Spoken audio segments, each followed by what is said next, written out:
को प्लेयर क्याजुअल्टी हुँदै हो र नम्बर जोगाएर खेल्ने हो भने यो टिमले त हल्का मचाउन सक्छ वी नो द्याट बट त्यो मौका नै पाइराखेको छैन आरएसएलको गेम्समा चढ्नुपर्ने अवस्था रहेको थियो डेल्टालाई पनि डाउन निकालियो रिक लास्ट प्लेयर स्ट्यान्डिङ पछि म्याच एलेक्स जे जस्तो तरिकाको सुरुवात थियो दुईटालाई कन्टिन्युटी दिन सकिएला जस्तो मलाई लागिराखेको छैन इन्डियालाई त डाउन निकालेको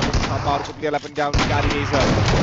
बराबर रहेको थियो तेस्रो प्लेयर डाउन चौथो प्लेयरलाई पनि यहाँ डाउन निकाल्न भ्याए एन्ड दिस इज रिग फर्किएर आएका हुनु नि रिग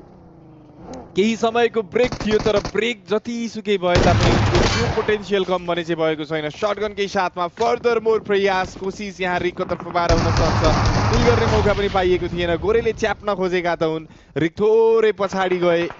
जे जल्वा देखाएका छन् त्यो एकदमै तारिफयोग्य थियो समहाउ बाहिरतिरबाट पनि शट्सको कोसिस भने चाहिँ पक्कै रहेको थियो नै तर रिग जे जति प्लेयरलाई मौका थियो उनीलाई डाउन निकाल्न भने चाहिँ भ्याएका थिए एलिमिनेसन पोइन्ट चाहन्छन् उनी ट्रेबल फाल्न खोज्दैछन् अगाडिको प्लेयर नक भयो सायद उनलाई हिन्ट भइसकेको छ मोलोटप फाले त्यहीँबाट इन्ट्री पोसिबल छैन उता प्लेयरले रिकभरी चलाइरहेका छन् यताको झ्यालबाट त्यो भिजन बन्ने त चान्स नै थिएन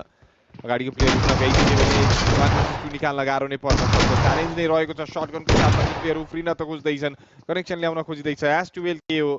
10 ओडीसम्म गोली ड्याक दिन सकिन्छ त्यहाँ जिगल गड नेट साथमा कोसिस गरेछन् मेबी बाउन्स नेटले काम गरिदिन सक्छ रिक पोजिसन चेन्ज गर्न खोज्दैछन् रिकको अगेन्स्टमा आउनै छ ओहो के शट थियो यो व्हाट वाज दैट रिक कोसिस गर्दैछ र चाहिँ पनि अर्को प्लेयरलाई डाउन निकाल्नको लागि शटगन यहाँ डाउन निकाल्न भ्याएका छन् रिक